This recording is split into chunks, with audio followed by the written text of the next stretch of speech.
Greetings, my friends. It is a real joy, a real pleasure to be with you today.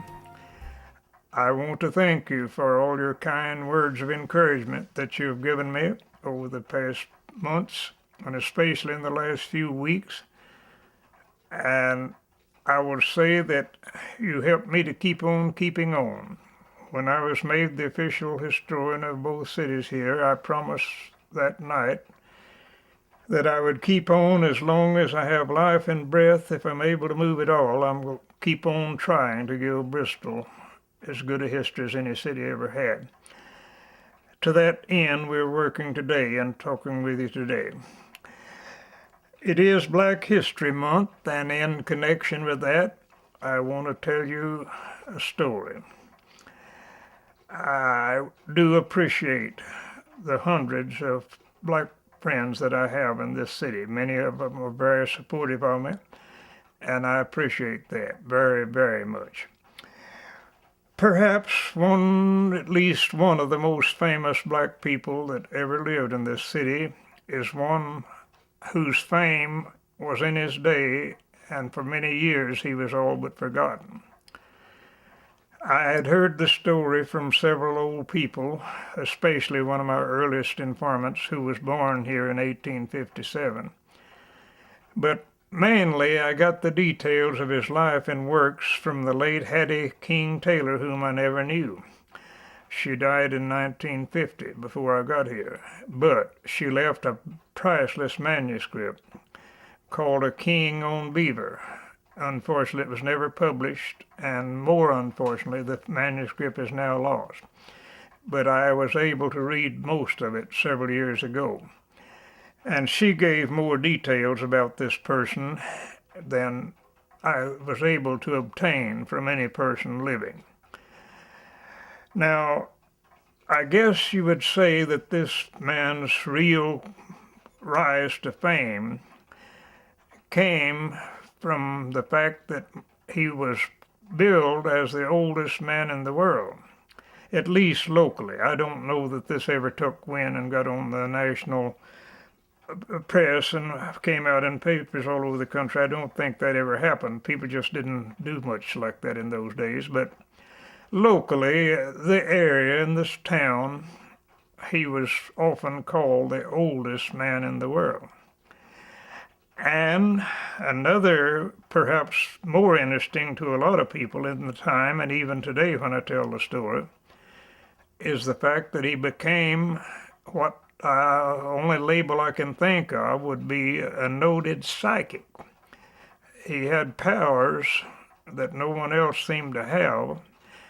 In fact, it put him in a negative light by some of the locals. They called him a witch. But that is not an honest label, not fitting label. He did not work strange curses on people or anything like that. Actually, what he did in the way of being a psychic was mostly for good, if it might be called that. We'll go back. No one knows definitely where he was born, but it's almost certain that he was born in either Prince Edward or Lunenburg County, Virginia, Lunenburg County. Some of my ancestors came from the same county, so the county is familiar to me. We know from his own words, from what he told people, and again, I'm indebted to Hattie King Taylor for this. He told that he was born, all he knew, not the date, but he said it was in apple blooming time.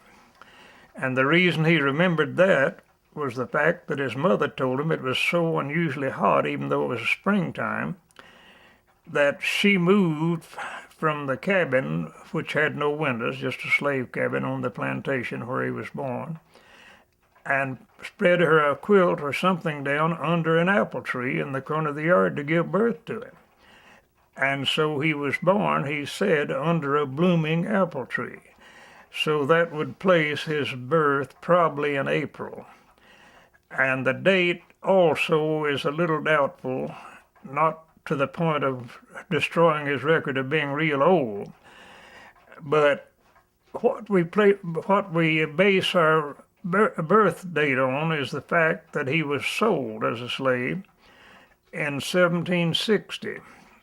And the gentleman who sold him, and I've forgotten that name, told on the bill of sale that he was about 28 to 30 years old, which would place his birth either 1730, 32. Well, the next testimony as to his age comes from none other than the wife of the noted Colonel James King, an early pioneer, famous pioneer in this area because of his iron works. He had the Beaver Creek iron works at the mouth of Steel Creek, about 5 miles from the heart of downtown Bristol, 45 miles down Beaver Creek. His wife, Colonel King's wife, was Sarah Goodson, and she was a daughter of Major Thomas Goodson, who bought this slave in 1760. She was born in 1765. Her memory began about 1770. And she told, before she died, that at her first recollections, this slave she thought to be about middle age. She remembered that he had children that were in their late teens up to maybe 20 years old. And she took it that he was probably a middle-aged person at the time. Well, now, when Sarah Goodson married Colonel James King, old Major Thomas Goodson gave her 2 or 3 slaves as part of her dowry. And this slave's name was Silas, and of course they called him Silas Goodson. But everybody referred to him as Old Si. That's the name he went by the rest of his life. Sometimes they'd use Goodson, but most often just Old Si. Well, one reason that Major Thomas Goodson gave this slave to his daughter was, of course, she was newlywed and they were fixing to move to the western part of the state. And he wanted her to have a slave that was proficient in brick making and bricklaying, because he figured that in time to come they would want to build a nice brick house. And so he gave her this slave. He was also a good carpenter, and he had been trained for that. Major Goodson had trained him in those works, and so he gave the daughter this slave, thinking that he would be very valuable to her in the time to come, and he was. He came down to this part of the country with the colonel and his new bride, settled in at Holly Bend on Beaver, just below Bristol. Well, it's in the city limits of Bristol, Tennessee, of course, now. I one time measured the distance from the highway to the house place where King's home stood. As I remember, it's 196 feet from the center of the highway. Auto businesses all around it now. Well, he was kept there a good while, certainly as late as, we know as late as 1816, 17. For in that year, he built a house, did the brickwork on a house for Reverend James King, whose name is on our King College here today, college having been named for him. Built a huge brick house on what's now Solar Hill, and 2 rooms of that house still stand. And at the back side, there's a little place where you can see part of the original wall, done in the Flemish bond, and those bricks were laid by the gentleman of whom I'm speaking today. That's some of his work still visible. Then came a time when the colonel sent him up to Shady Valley to help his son, William King, who was taking care of the ironworks in the valley, in Shady Valley. It was there in Shady Valley that he began to exhibit what people would call psychic powers. It is said that he spent a lot of time in just sitting with his head down thinking. And during that time, he claimed he was having visions of things to come, prophetic psychic, I guess you'd call him. One day it is told in this priceless manuscript of Patty King Taylor that William King expressed a desire for some venison or deer meat, to make it clear. And old Silas said to him, I'll go down in the field yonder because there's a big buck deer coming down the hill now. He couldn't see him. It's from the Laurel Ridge, he said. And he's going to meet me down there in the field and I'm going to kill him. Well, be that as it may, he came, he's a very strong man. He came dragging the deer up to the house a little bit later. Now, also while there, he said he got a revelation that told him how to live to be real old. It's a strange formula. He was to eat up to a quart of honey every day. He was to mix it, take it with buttermilk. Also, he was to dip himself in water every day of the world, no matter what the temperature. He was to strip off and dip himself in a stream. And further, he was told to sleep out in the open air for the rest of his life. That's what he said. And I'll tell you, according to the record, he did those things for the rest of his life. If it's snow on the ground, temperature real low, he would still go to a stream of water and dip himself. He said it made him come alive. Well, I don't know that it would make me come alive. I think it might kill me, the shock of it. But after he returned to Bristol many years later, he had a place in Beaver Creek just in front of the present new library building. Old Beaver ran a little further out at that time, and the channel's been changed since. But there was a place that even after I came here, there were a few old timers that called it the Prophet's Hole.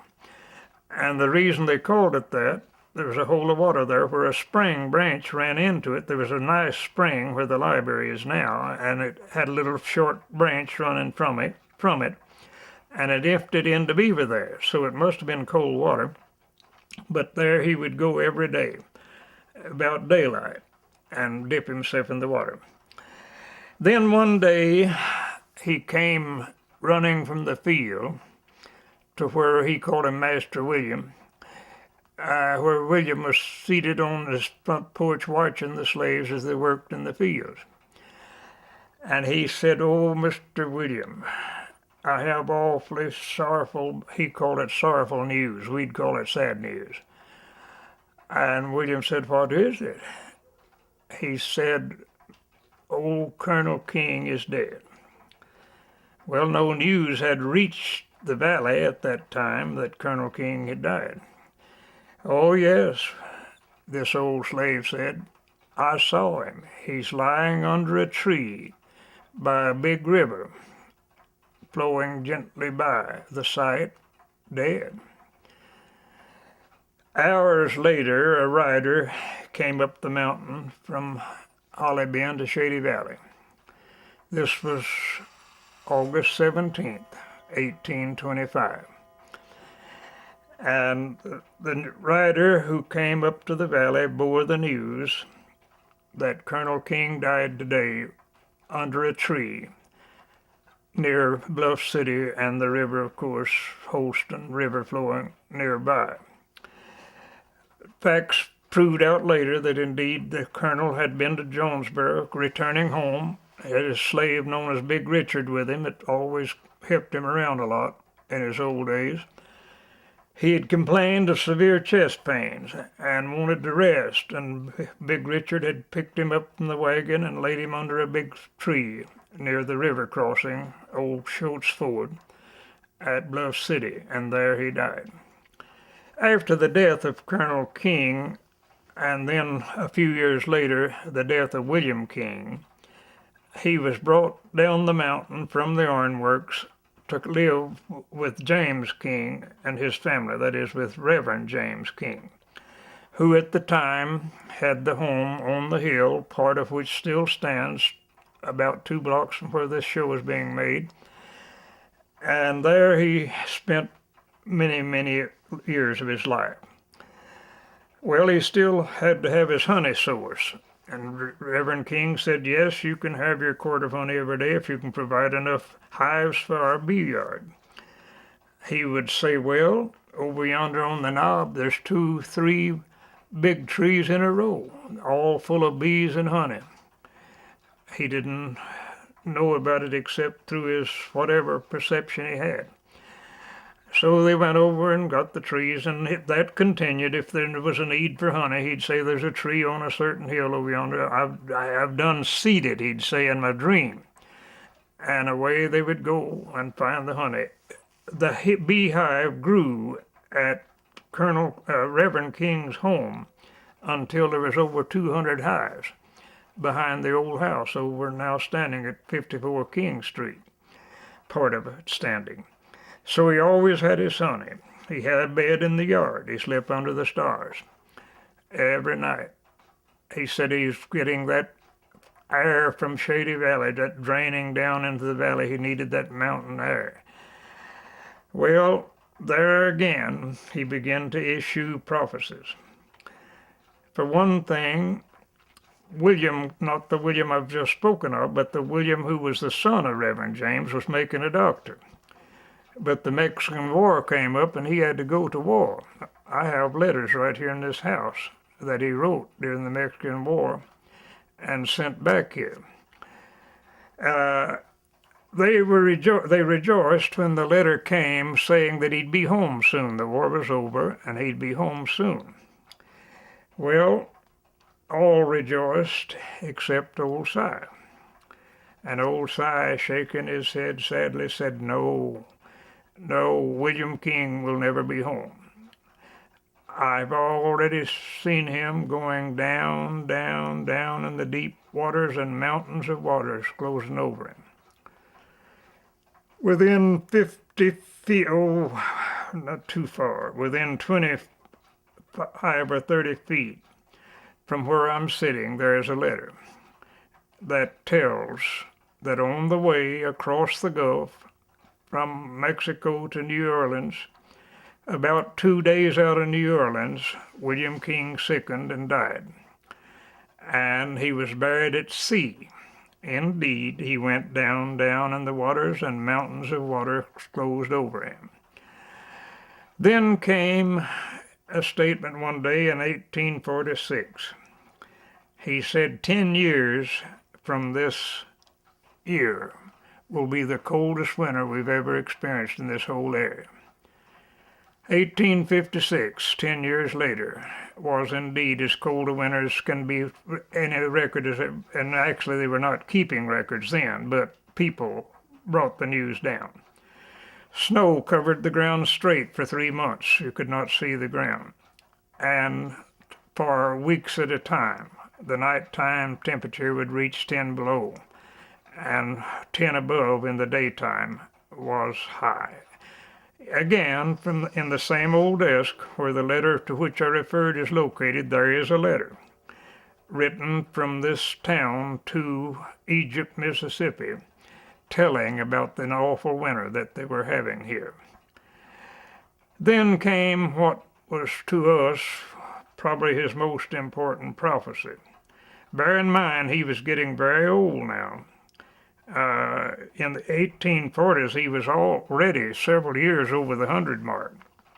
But he was still, his strength hadn't left him. He was still working daily in the farm. Hattie Taylor in her manuscript tells how he split rails and laid rails, how he plowed and how he hoed, how he laid rock fences and so on, even when he was way over 100 years old. Well, he... Again, early one morning, he was always an early riser, way before daylight, and so was Reverend King. He would get up about 4 every morning, and he would go out around his yard up there. He had 4 acres for a yard. That's an awful big yard. Wouldn't you hated to mow that yard? They didn't mow it. They ran sheep on it to keep it mowed down, so to speak. That happened in most all the old southern plantations around here. Well, he would take walks out in the morning before daylight sometimes, usually about daylight. There he found old Silas standing looking intently down in the valley. And mind you, the valley is where downtown Bristol is now. And he was excited. Silas was excited that day. He said, Master King, down there where your cattle are grazing now, and down there where your fields of grain are ripening to harvest, someday a big city will spread over that valley. I done seed it, he said. I saw what looked like 10,000 candles burning in the valley. And I heard a roaring sound, and then the sound of 1,000 trumpets blasting forth, moving slowly along the far edge of the meadows down there.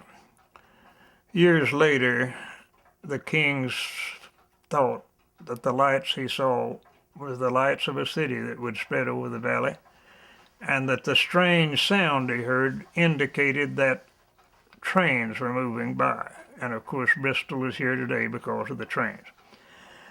That was in the 1840s, before a town was ever thought about in the valley. But then came the year 1853, and on the morning of August 2nd, I think it was, I'd have to refer to my own book, but I feel certain that is right. On that morning, some strangers not to everyone, but to you and I if we'd have been here, moved into the meadow. They were carrying instruments, among them chains. The town of Bristol was to be laid out. And wouldn't you just know it? Old Silas Goodson, then approximately 120 years old, was designated to be one of the chain bearers to lay off the new town of Bristol. So when you see this city here, folks, don't forget that it was partly laid out by a black man. That is, a black man assisted in the laying out of Bristol. Old Silas Goodson. They said he was so happy that day, his prophecy had come to pass, and he would follow along, of course, being a chain bearer, naturally following along after the main surveyor, who was Henry Anderson, a cousin of the founder of the town, Joseph Anderson, and who was the county surveyor. That is, Henry was the county surveyor at that time.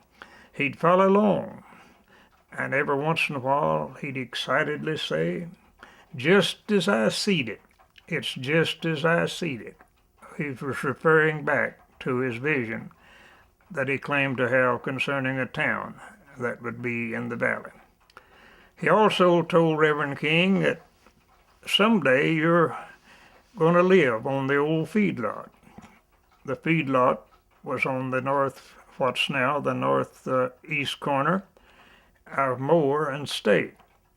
They fed the cattle there, and naturally it became a very rich ground. And after the town was laid out, Thomas Johnston built a fine brick home on that lot, and indeed the time did come when Reverend King bought that home, and actually it was his last Bristol home. That's where he lived his final years. The yard was a showplace with flowers. His wife always loved roses, and they called it Rose Lawn. And she naturally saw to it that roses were planted there in a profusion, and old-timers who remembered that lot would talk to me about that. Meanwhile, Reverend King had built a home down near the Melrose Street Bridge and had moved there from the hill partly because of water problems. And also he set up a mill down by a water mill down by his new home. There he went to live. Well, one day, old Si had become just like a family member. They treated him like a family member. And they sought his wisdom in various things. He was a very smart person. Meanwhile, he was living up to his title of being the oldest man in the world. Local title, to be sure, but nevertheless, people called him that. And Reverend King was so pleased with his new home, with the knobs in the background, those beautiful hills that are there today, He said to old Sire, you know, I love it here. I intend to spend the rest of my days here. He didn't, because he did move to the old feedlot eventually. But he thought at the time, I'm going to spend my last days here, and he could wax eloquent sometime in making speeches and sermons and so on. And he waved toward the hills behind him and said, the last sunset I see in my life will be over those knobs back of the old home here. Old Si shook his head and said, no, Master King. The last sunset you see will be over a row of tupelo trees, land as flat as a floor, and there'll be mile-long cotton rows leading up to that row of tupelo trees. That puzzled Reverend King because people don't call them tupelo trees in this country, and Si Goodson had no way of knowing that such things existed as far as is known, but he still persisted in the saying that where you die, there'll be the last sunset you see will be over a row of tupelo trees. At the end, a mile-long cotton rows. Well, old Si in 1862 was down the Beaver Creek hunting herbs to make into medicine. He was quite a herb doctor. Took his gun along, and let me stop here and say that it's going to shock some of you to hear about a slave carrying a gun. Most of the time they weren't allowed. It's actually illegal. But they trusted him so well that they used him to bring in venison and whatever from the woods for their table, and they let him have a gun. He'd taken his gun with him, his powder horn, and gone down the creek to work with his herb doctor and so on, getting medicine. While he was gone, a band of bushwhackers attacked, this was during the Civil War, attacked the home there, took a lot of provisions, and captured two of the young girls to take with them back to their camp. One of them was a granddaughter of old Si. He had numerous children, and one of them was a granddaughter of old Si. It angered him. He clutched his rifle, and they said they went up the knob. And he clutched his rifle and started up the knob. He reached the lot of Belvedere, the mansion that stands up on the hill there now. It's just a flat place on the hillside then. And right there, his 130 or 32-year-old heart, whatever, gave out. And he fell forward on his gun. Powder horn and gun was under him when they found him. He was first buried in a little cemetery at the corner of Rose and 7th Street. But when a slave ground was established in East Hill, and when that cemetery had to be moved, they moved him to the slave section of what's now East Hill Cemetery. What of his last prophecy that we know of? In 1867, James King took two of the grandchildren, went to visit his daughter at Egypt, Mississippi, to the old Strawberry Point plantation. And the last sunset he ever saw in his mortal life was over a row of giant tupelo trees at the end of mile-long cotton rows. I've been to that plantation. I walked over it twice, and I never do it but what I think about the tupelo trees and old Si Goodson's prophecy. Indeed, that was King's place of demise. He died suddenly on July 13th, 1867. Now of old Si, what's left to remind us of him? In my home here, which is virtually a museum, I have his old powder horn. That we treasure as a souvenir of him who was called the oldest man in the world. Until we meet again, may the best in life be yours.